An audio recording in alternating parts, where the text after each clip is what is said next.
I think we are in a moment that feels insurmountable, but these small wins, particularly collective wins, like 3 counties here in Ohio, hopefully New Orleans next, hopefully Florida next, that's how we actually surmount this.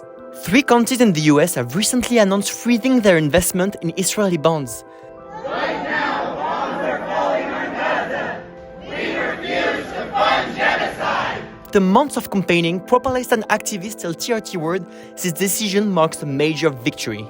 We've been really inspired because other activists and organizers around the state, around the country, have reached out and try to understand what's going on so that they can replicate those efforts in their own places. Local officials say they suspended investments in Israeli bonds due to financial and technical concerns, but activists tell a completely different story. Our county representatives wouldn't even know that they had investments in Israel bonds if it wasn't for our advocacy. They will never come out and tell us, hey, we heard you and we want to support you.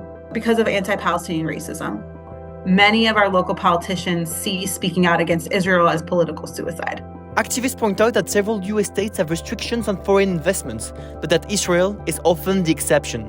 In Ohio, there is a certain cap on how much of this money can be spent on foreign investments. And that cap also has been formulated and written by a lot of Zionist lobbyists and AIPAC across the country.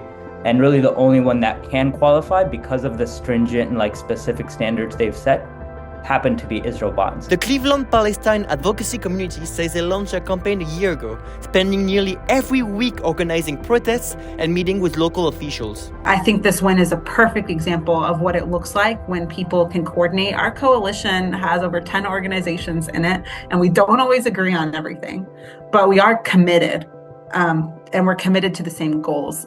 I think people need to understand we've got to buckle up for the long haul.